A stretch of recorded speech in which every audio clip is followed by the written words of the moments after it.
ஒரு விஷயத்தை நம்ம செய்கிறோம்னு வச்சுக்கோங்களேன், அதனுடைய 5வது வருடம் 10வது வருடம் அப்படின்னு சொல்லி நம்ம கொண்டாடுவோம். அதே மாதிரியான ஒரு விஷயம்தான் இந்த உலகத்தையே தன்னுடைய காலுக்கு கீழே கொண்டு வரணும் அப்படின்னு சொல்லி சீனா நினைச்ச ஒரு project, belt and road initiative. 2013 தொடங்கப்பட்ட பெல்ட் அண்ட் ரோடு இனிஷியேட்டிவ் இந்த ஒரு வருடத்தில் 10வது ஆண்டை நிறைவு பெறுகிறது. அப்படின்னா இந்த பெல்ட் அண்ட் ரோடு இனிஷியேட்டிவ் எவ்வளோ தூரம் வந்திருக்கு, இதையே நாம் பார்க்க வேண்டும் அப்படிங்கிறதுக்கான ஷார்ட் டெஸ்கிரிப்ஷன் கொடுத்துட்றேன். பெல்ட் அண்ட் ரோடு இனிஷியேட்டிவ் அப்படிங்கிறது இந்தியாவினுடைய வளர்ச்சியை தடுப்பதற்கும் அதே நேரத்தில் சீனாவினுடைய வளர்ச்சியை அதிகப்படுத்துவதற்கும் அப்படின்னு மட்டும் நீங்கள் நினச்சிருந்தா போதும். ஸோ அப்படிப்பட்ட பெல்ட் அண்ட் ரோடு இனிஷியேட்டிவ்னுடைய கரண்ட் ஸ்டேட்டஸ் என்ன, அதனுடைய கம்ப்ளீட்டட், நாட் அட் கம்ப்ளீட்டட், இல்லை இன்னும் தொடங்கப்படாத சில விஷயங்கள், அப்படி தொடங்கப்பட்ட ப்ராஜெக்ட்டுக்கான பிரச்சனைகள் என்ன அப்படிங்கிறத இந்த ஒரு பதிவில் பார்க்க போகிறோம்.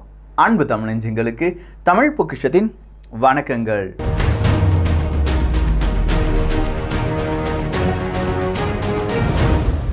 ரெண்டாயிரத்தி 2013 ஜி ஜின்பிங் அவர்கள் நேராக கசக்ஸ்தானுக்கு போகிறார். அப்படி கசக்ஸ்தானுக்கு போகும்போது தான் இந்த ஒரு ப்ராஜெக்டை பற்றி மிகப்பெரிய அளவில் சொல்கிறார். நம்ம சிசிபிக்கு, அதாவது சீனா கம்யூனிஸ்ட் பார்ட்டிக்கு மிகப்பெரிய ஒரு கனவு இருக்குது.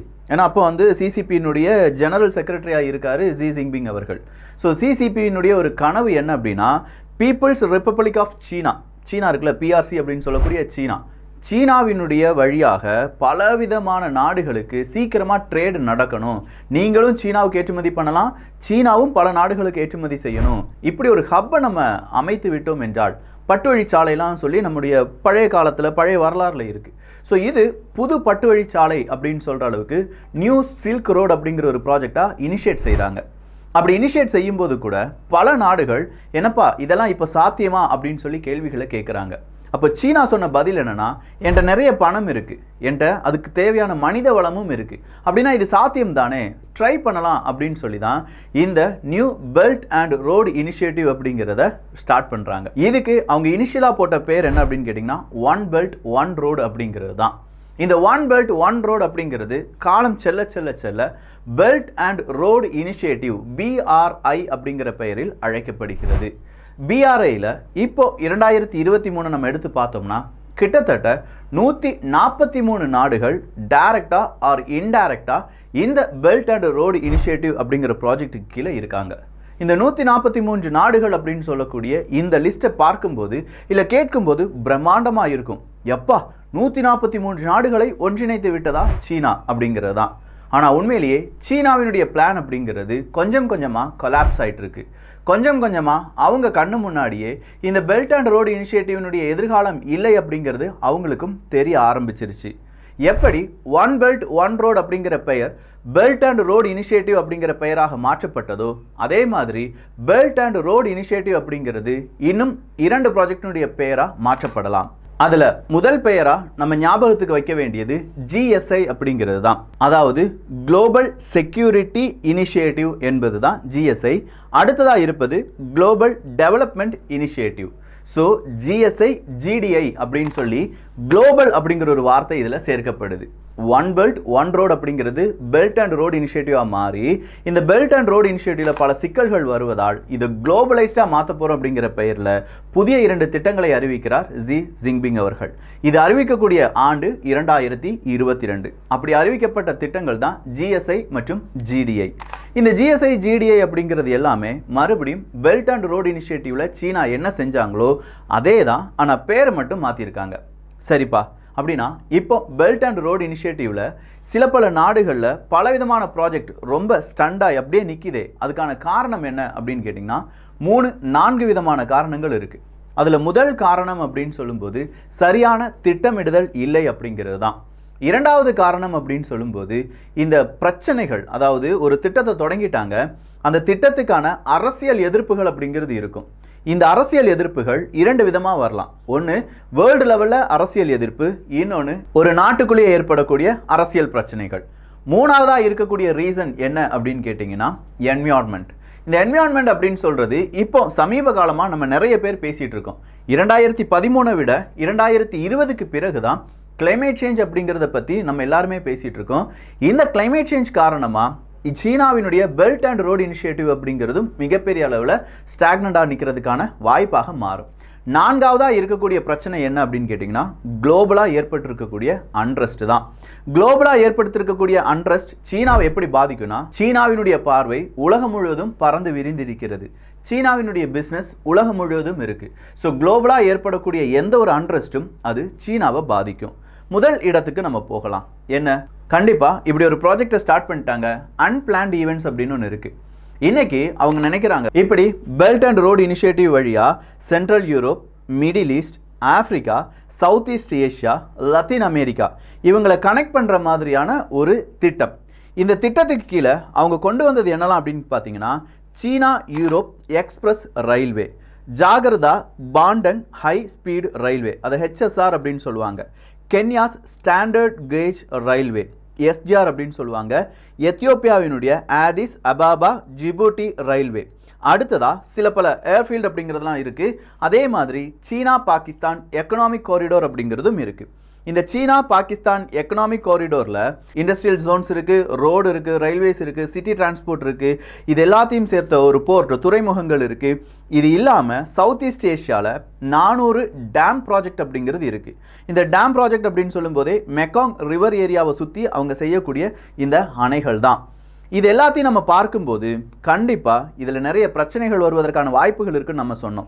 இது எல்லாமே கொஞ்சம் அந்த வருஷத்தில், அதாவது 2013 பக்காவாக பிளான் போட்டிருந்தாலும் போக போக போக அந்த பிளான் எல்லாமே கொஞ்சம் கொஞ்சமாக நம்ம போட்ட பிளான் தப்போ, இந்த பிளான் இது சரியாக எக்ஸிக்யூட் ஆகாது அப்படிங்கிற முடிவுக்கு சீனாவினுடைய என்ஜினியர்ஸ், அரசு அதிகாரிகள், இந்த நாட்டில் எந்த நாட்டில் இதெல்லாம் செய்யப்படுதோ அந்த நாட்டில் இருக்கக்கூடிய என்ஜினியர்ஸ் எல்லாருமே சொல்ல ஆரம்பிக்கிறாங்க. அதில் இப்போ நம்ம முதல்ல பார்த்த சீனா யூரோப் எக்ஸ்பிரஸ் ரயில்வே அப்படின்னு ஒன்று இருக்குது பார்த்தீங்களா. இந்த சீனா யூரோப் எக்ஸ்பிரஸ் ரயில்வே பற்றி ரஷ்யா உக்ரைன் போர் தொடங்கினிலேருந்து நிறைய ஊடகங்கள் செய்தியை வெளியிட்டார்கள். அதன் பிறகு அப்படியே நிப்பாட்டிட்டாங்க. ஏன்னா இன்னைக்கு ரஷ்யா உக்ரைன் போரை பற்றி பேசக்கூடிய நாம நாளைக்கு சீனா தைவான் யுத்தத்தை பற்றி பேசுவோம். அப்படி பேசும்போது சீனாவுக்கு ஆதரவாக நம்மளால் பேச முடியாது. எனவே அவங்களுடைய ப்ராஜெக்ட்டுக்கு இங்கே ஏற்பட்டிருக்கக்கூடிய பிரச்சனையை பற்றி அதிகமாக பேச வேண்டாம்னு சொல்லி நிப்பாட்டிட்டாங்க. ஸோ சீனா யூரோப் எக்ஸ்பிரஸ் ரயில்வே அப்படிங்கிறது ரஷ்யா உக்ரைன் போரால் மிகப்பெரிய அளவில் பாதிப்படைஞ்சிருக்கு. இந்த பாதிப்பு அப்படிங்கிறது 1-2 இடங்களில் மட்டும் கிடையாது. சீனா பாகிஸ்தான் எக்கனாமிக் காரிடோராக இருக்கட்டும், இந்த சீனா பாகிஸ்தான் எக்கனாமிக் காரிடோரில் சிவில் அன்ரெஸ்ட் அப்படிங்கிறதும் லோக்கல் ஒப்போசிஷன் டு ப்ராஜெக்ட் அப்படிங்கிறதும் ரொம்ப ஹையாக மாறிட்டு இருக்கு. சிவில் அன்ரெஸ்ட்டுக்குள்ளே வரலாம். முன்னாள் பிரைம் மினிஸ்டர் இம்ரான்கான் அவர்கள் கைது செய்யப்படுறாங்க. அந்த இடத்துல ஒரு கலவரம் வெடிக்குது. முன்னாள் பிரைம் மினிஸ்டர் இம்ரான்கான் அவர்களுக்கு எதிராக துப்பாக்கி சூடு நடத்தப்படுகிறது. அந்த இடத்துல கலவரம் வெடிக்குது. அங்கே இருக்கக்கூடிய இராணுவ வீரர்களுக்கு எதிராக பாகிஸ்தானில் இருக்கக்கூடிய போராட்டக்காரர்கள் குண்டுகளை வீசுகிறாங்க, இராணுவ வீரர்களை கொன்று குவிக்கிறார்கள். அதே மாதிரி தீவிரவாத தாக்குதல் எல்லாமே நடக்குது. அங்கேயும் ஒரு சிவில் அன்ரெஸ்ட் அப்படிங்கிறது ஏற்படுது. இந்த சிவில் அன்ரெஸ்ட் காரணமாக சீனா பாகிஸ்தான் எக்கனாமிக் காரிடோர் பலவிதமான தொய்வுகளை சந்திக்குது. ஒரு நாள் இந்த ப்ராஜெக்ட் அவங்க இனிஷியேட் பண்ண ப்ராஜெக்டை சரியாக முடிக்கலைன்னா ஒவ்வொரு நாளும் இவங்களுக்கு எவ்வளோ லாஸ் வரும்? பல மில்லியன் கணக்கான லாஸ் வரும் சீனாவுக்கு. இந்த லாஸ் எல்லாம் சீனா பாகிஸ்தான் எக்கனாமிக் காரிடோருக்குள்ள பாகிஸ்தான் தான் தர வேண்டும் அப்படின்னு சொல்லி சீனாவால் ஒட்டு மொத்தமாக கணக்கில் எழுதி வைக்க முடியாது. அப்படின்னா இந்த லாஸை யார் பியர் பண்ணி தான் ஆகணும்? கண்டிப்பாக சீனா. ஓகே, இதை நான் தாங்கிக்கிறேன் அப்படின்னு சொல்லி அவங்க தாங்கி கொண்டு தான் ஆக வேண்டும். அதே மாதிரி சீன மக்களுக்கு எதிராக பல நாடுகளிலும் பல தாக்குதல் அப்படிங்கிறது நடந்திருக்கு. 2015 2017 வெறும் 2 வருஷத்தில் மட்டுமே PRC, பீப்புள்ஸ் ரிப்பப்ளிக் ஆஃப் சீனான்னு சொல்கிறோம் பார்த்தீங்களா, அவங்களுடைய மினிஸ்ட்ரி ஆஃப் ஸ்டேட் செக்யூரிட்டி அப்படிங்கிற அந்த அமைப்பு ஒரு ரிப்போர்ட்டை வெளியில் விடுறாங்க. கிட்டத்தட்ட 350 சீரியஸ் செக்யூரிட்டி இன்சிடென்ட்ஸ் அப்படிங்கிறது நடந்திருக்கு. இந்த சீரியஸ் செக்யூரிட்டி இன்சிடென்ட்ஸ் அப்படின்னு சொல்கிறது எல்லாமே சீன மக்களுக்கு எதிரானது. சீன மக்களுக்கு ரொம்ப அவங்களுடைய உயிருக்கு ஆபத்தான தாக்குதல் அப்படிங்கிறது பல நாடுகளிலும் செய்யப்பட்டிருக்கிறது அப்படிங்கிறது தான்.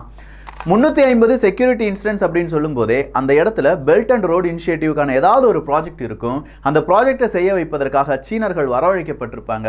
அப்படி வரவழைக்கப்பட்ட சீனர்களுக்கு எதிரான தாக்குதல் இன்னைக்கு இது ரொம்ப கம்மியாக இருக்குது அப்படின்னு நம்ம நினச்சோம்னா கண்டிப்பாக கிடையாது. கிராஜுவலாக இது இன்க்ரீஸ் ஆகிட்டே இருக்குது. முதல்ல 10 இன்சிடென்ட் நடந்துச்சுன்னா கூடி இப்போ வருடத்திற்கு 200-300 ஈவெண்ட்ஸ் அப்படிங்கிறது நடக்குது. இன்னும் 2 வருடங்கள்ல இது 3000 4000 இன்சிடென்ட்டா மாறலாம். அதாவது 4000 நபர்களுக்கு எதிரான தாக்குதல், பல நாடுகள்ல சீனர்களுக்கு எதிரான தாக்குதல் அப்படிங்கிறது இன்க்ரீஸ் ஆகலாம் அப்படின்னு சொல்றாங்க. இப்படி இன்க்ரீஸ் ஆச்சுன்னா பெல்ட் அண்ட் ரோடு இனிஷியேட்டிவ் ஃபெயிலியரா மாறிடும். டிசம்பர் 2022ல காபூல்ல ஒரு அட்டாக் நடக்குது. அந்த காபூல் அட்டாக் அப்படிங்கிறதுல 5 சைனீஸ் பிசினஸ் பீப்புள் அப்படிங்கிறவங்க காயமடைகிறார்கள். இதே மாதிரியான இன்சிடென்ட், அதாவது BRI மெம்பர் கண்ட்ரீஸ்ல எங்கெல்லாம் நடந்திருக்கு அப்படின்னு கேட்டீங்கன்னா பாகிஸ்தான்ல நடந்திருக்கு, தாய்லாந்துல நடந்திருக்கு, கிர்கிஸ்தான்ல நடந்திருக்கு, மாலில நடந்திருக்கு. அப்ப இந்த இன்சிடென்ட்லாம் பார்க்கும்போது சீனாவுக்கு கொஞ்சம் பயம் அப்படிங்கிறது ஏற்படுது. அடுத்ததான் நம்ம பார்த்த லோக்கலா ஏற்படக்கூடிய பிரச்சனைகள். அது எப்படி லோக்கலா சில பிரச்சனைகள் ஏற்படும்? முதல்ல ஒரு அரசாங்கம் வந்திருக்கும். அந்த அரசாங்கம் பெல்ட் அண்ட் ரோடு இனிஷியேட்டிவ்க்கு நாங்கள் இந்த ப்ராஜெக்டை இனிஷியேட் பண்ணுறோம்ப்பா, கொண்டு வாங்க அப்படின்னு சொல்லியிருப்பாங்க. அடுத்ததா இந்த 10 வருடங்களில் கண்டிப்பாக 2 எலெக்ஷன் நடந்த நாடுகள் இருக்குது, 3 எலெக்ஷன் நடந்த நாடுகள் இருக்குது. அப்படின்னா அந்த எலெக்ஷன் மாறும்போது ஆட்சி அதிகாரம் எல்லாமே மாறுது. அதிகாரிகள் மாறும்போது அங்கே என்ன நடக்குது? இந்த ப்ராஜெக்டில் இவ்வளோ ஊழல் இருக்குது, இந்த ப்ராஜெக்டை இப்போ சக்ஸஸ்ஃபுல்லாக கொண்டு போக முடியாது அப்படின்னு சொல்லி அதை என்ன செஞ்சிருவாங்க? டோட்டலாக டேமேஜ் பண்ணி அந்த இடத்துல அப்படியே நிப்பாட்டி வச்சிருவாங்க. இதே மாதிரி பல பிரச்சனைகளையும் பெல்ட் அண்ட் ரோடு இனிஷியேட்டிவ் அப்படிங்கிறது இந்த 10 வருடத்துக்குள்ளேயே சந்திக்க ஆரம்பித்து விட்டது. 2019 2022 வரை கென்யால ஒரு பவர் பிளான்ட்டை க்ளோஸ் பண்ணணும் அப்படிங்கிற மிகப்பெரிய அளவுக்கான ஒரு சபதம் இல்லாட்டி ஒரு கலவரமே நடக்குதுன்னு வச்சுக்கோங்களேன். லாஸ்ட்டாக அதை டெர்மினேட் பண்ணுறாங்க. அப்படி டெர்மினேட் பண்ணும்போது தான் தெரியுது அந்த பவர் பிளான்ட் யாருடையது? சீனாவினுடையது. அப்படி டெர்மினேட் பண்ணதுனால ஏற்பட்ட லாஸ் மட்டுமே சீனாவுக்கு 2 பில்லியனுக்கும் மேலே. நிறைய ஆப்பிரிக்க நாடுகள்லாம் இவங்களுடைய இன்வெஸ்ட்மெண்ட் இருக்குன்னு சொன்னோம் பார்த்தீங்களா? இந்த சீனாவினுடைய பெல்ட் அண்ட் ரோடு இனிஷியேட்டிவினுடைய 80% ஆஃப் ஃபண்ட் அப்படிங்கிறது ரொம்ப கலவரம் இல்லாட்டி அண்ட்ரஸ்ட் கூடுதலாக இருக்கக்கூடிய நாடுகளில் தான் இருக்கிறது. ஸோ மீடியம் டு ஹையாக இருக்கக்கூடிய பிரச்சனைகள் எப்போ வேண்டுமானாலும் வரக்கூடிய இடம் அங்கே தான் இவங்க 80% பணத்தை கொண்டு போட்டிருக்காங்க. ட்ரில்லியன் கணக்கான பணத்தை கொண்டு போட்டிருக்காங்க. அப்படின்னா ஒரு மைனிங் ப்ராஜெக்ட் எடுக்கிறாங்கன்னு வச்சுக்கோங்களேன். அந்த மைனிங் ப்ராஜெக்ட், இதில் நிறைய மைனிங் ப்ராஜெக்ட் ஒரு நாட்டில் அவங்க இன்வெஸ்ட்மெண்ட் பண்ணுறாங்கன்னா அதில் இருக்கக்கூடிய இயற்கை வளம் அவங்களுக்கு ஒரு 2-5 வருடங்களுக்கு பிறகு கிடைக்கும் அப்படிங்கிற நம்பிக்கை, இது எல்லாமே சீனா போட்டு வச்சிருக்கக்கூடிய கணக்கு. ஆனால் இந்த மைனிங் எல்லாம் செய்யணும்னா மறுபடியும் பெல்ட் அண்ட் ரோடு இனிஷியேட்டிவ்க்கு இல்லாமல் பல பில்லியன் டாலர் அப்படிங்கிறது அவங்க அதில் இன்வெஸ்ட் பண்ணிகிட்டே இருக்க வேண்டியதாக இருக்கும். இந்த இன்வெஸ்ட்மெண்ட் எல்லாமே சீனாவுக்கு இப்போ பெரும் ஒரு தலைவலியாக மாறிக்கிட்டே இருக்குது. இவ்வளோ இன்வெஸ்ட்மெண்ட் பண்ணாலும் திருப்பி அதை அவங்களால எடுக்க முடியுமா அப்படிங்கிற அடுத்த கேள்வி. சரி, இப்போ இந்த 2 பிரச்சனைக்கு பிறகு 3வது ஒரு பிரச்சனை வந்துட்டு இருக்கு, என்விரான்மெண்ட் இஷ்யூ என்பது தான். இந்த என்விரான்மெண்ட் இஷ்யூ காரணமாக லோக்கல் ப்ளஸ் குளோபலாக இருக்கக்கூடிய எல்லாருமே சீனாவினுடைய ப்ராஜெக்டை ஒப்போஸ் பண்ண ஆரம்பிக்கிறாங்க. கென்யாவிலிருந்து பாகிஸ்தான் வர, அதே இது மியான்மர்லேருந்து இந்த பக்கம் நேபாள் வர எல்லாருமே மெக்காங் ரிவரை சுற்றி 400 அணைகளை ஏற்படுத்த போகிறது சீனா அப்படின்னு சொல்லி ஒரு பெரிய பரப்புரை செய்யப்படுது. அதுக்கு சீனா பல பில்லியன் அமெரிக்க டாலரை நாங்கள் ஸ்பெண்ட் பண்ண போகிறோம் அப்படின்னு சொல்லும்போது மக்கள் எல்லாருமே கொந்தளிக்கிறாங்க. நாட் ஓன்லி மக்கள், வேர்ல்டு பேங்க்லேருந்து WWF, அதாவது world wide fund for nature, இந்த world wide fund for nature வர சீனாவினுடைய பல ப்ராஜெக்ட்டுக்கு ஸ்டே வாங்கி வச்சிருக்காங்க அப்படிங்கிறதும் இங்கே குறிப்பிடத்தக்கது தான். ஸோ என்விரான்மெண்ட் வழியாகவும் பல பிரச்சனைகள் அப்படிங்கிறத நம்ம இங்கே பார்க்க முடிகிறது. அதே மாதிரி நிறைய ஆக்டிவிஸ்ட் என்ன செய்கிறாங்கன்னா சீனாவுக்கு எதிராக போர்க்கொடிகளை தூக்க ஆரம்பிச்சிருக்காங்க. இதே மாதிரியான போர்க்கொடிகளும் சீனாவினுடைய பெல்ட் அண்ட் ரோடு இனிஷியேட்டிவ் அப்படிங்கிறது அப்படியே நிறுத்தப்படுவதற்கான வாய்ப்புகள் இருக்குது. சீனாவினுடைய பாகிஸ்தான், அதாவது சீனா பாகிஸ்தான் எக்கனாமிக் காரிடோர் அப்படிங்கிற ஒரு லிங்க் கட் ஆனாலும் belt and road initiative complete ஆகாது. அதே நேரத்தில் சீனாவினுடைய ஆப்கானிஸ்தான் ப்ராஜெக்டில் ஏதாவது ஒரு டிஸ்கனெக்ஷன் வந்தால் கூட இந்த belt and road initiative success ஆகாது. ஒரு இடத்துல பெல்ட் அண்ட் ரோடு இனிஷியேட்டிவ் அப்படிங்கிறது சக்ஸஸ் ஆகலைன்னா மீதம் இருக்கும் எல்லா இடங்களிலும் அது பாதிப்பை ஏற்படுத்தும். ஒரு தொடர்கண்ணி மாதிரி ஒரு ரயில்வே ட்ராக்கை அவங்க போட்டுக்கிட்டே இருக்காங்க. இந்த ரயில்வே ட்ராக் அப்படிங்கிறது சீனா யூரோப் அப்படிங்கிற ஒரு எக்ஸ்பிரஸ் ரயில்வே திட்டம்னா யூரோப் முழுவதுமாக இந்த ரயில்வே சுற்றி சீனாவுக்குள்ள வரணும்.